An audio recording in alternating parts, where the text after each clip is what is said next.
आज जो union budget पेश किया गया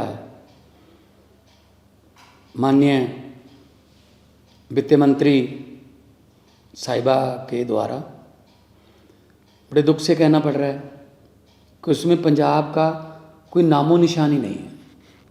इससे पहले 26 जनवरी की झांकी पंजाब की गायब थी, रिपब्लिक डे से पंजाब गायब था, अब देश के बजट से पंजाब गायब है। ये समझ नहीं आती कौन सा बदला ले रहे हैं ये पंजाबियों से।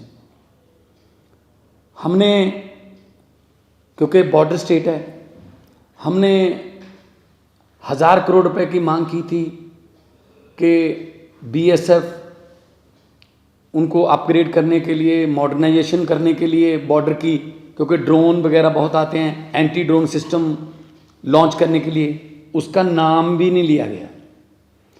हमने प्री बजट जो डिमांड्स मांगते हैं राज्यों से, हमने उसमें मेंशन किया था कि वंदे भारत श्री अमृतसर साहब से और बठिंडा से जो है दिल्ली के लिए, उसका नाम भी नहीं लिया गया। जब मैं बतौर मेंबर पार्लियामेंट वहाँ लोकसभा में था तो मैंने एक आइडिया दिया था जो कि रेलवे मंत्री साहब ने एक्सेप्ट भी किया था कि रिलीजियस टूरिज़्म के लिए बहुत एक 5 तख्तों को जोड़ने वाली एक ट्रेन चले, जो अभी तो जो श्री अमृतसर से नांदेड़ साहब जाती है उसकी 2-2 महीने की बुकिंग है।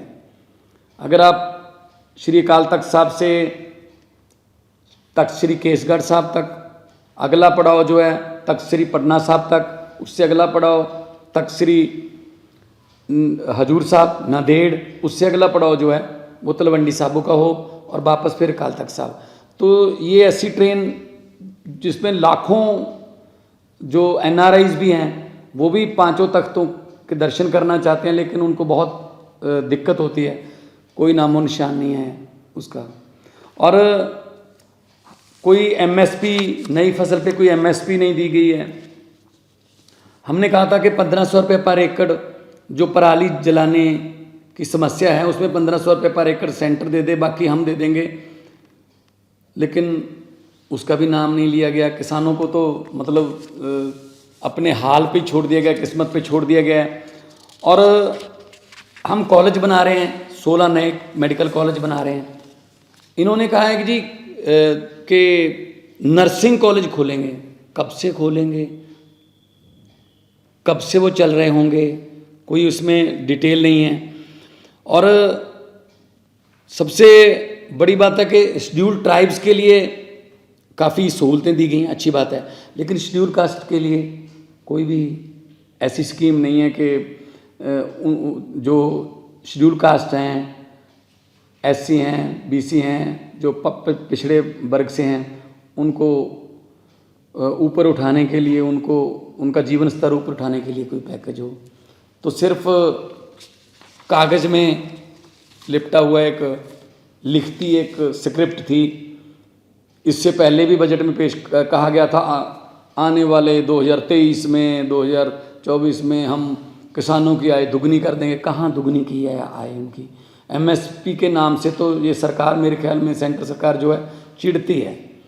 तो किसानों से एक किस्म का बदला लिया गया है, क्योंकि उन्होंने आंदोलन किया था, इतना बड़ा आंदोलन किया था, तो किसानों के बारे में कुछ नहीं बोला गया, कोई एमएसपी नहीं दी गई। और पंजाब एक बॉर्डर स्टेट है, हमें बहुत चैलेंजेस हैं। हमारी पुलिस को अपग्रेड करने के लिए, हमारे बॉर्डर को अपग्रेड करने के लिए हमने एक सजेशन दिया था कि जो तार के पार 3-3, 4-4 किलोमीटर तार के पार ज़मीन है, क्यों ना तार को हम 200 मीटर तक ले जाएं।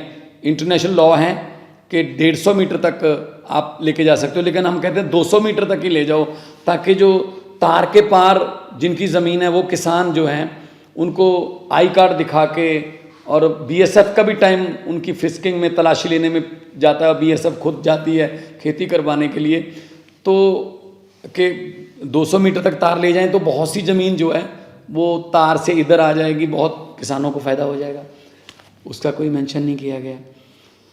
तो मुझे तो लगता है ये कोई बदला ले रहे हैं पंजाब से, लेकिन पंजाब जो है वो एक ऐसी स्टेट है जिसने 90% कुर्बानियाँ देश को आज़ाद करवाने में और अभी भी देश की आज़ादी को कायम रखने में हम कुर्बानियाँ दे रहे हैं।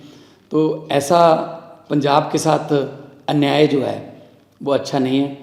और हम जब डिमांड फॉर ग्रांट्स बजट पे डिबेट चलेगी तो हमारे जो साथी सांसद हैं राज्यसभा में, हम ये बातें माननीय वित्त मंत्री जी को याद कराएंगे कि पंजाब को आप देश का हिस्सा मानो, पंजाब को देश में से मनफी नहीं कर सकते, क्योंकि पंजाबी हैं जो पूरे देश को खाना भी खिलाते हैं, पंजाबी हैं जिन्होंने हरा इनकलाब ला के देश को अनाज के मामले में जो आत्मनिर्भर बनाया था।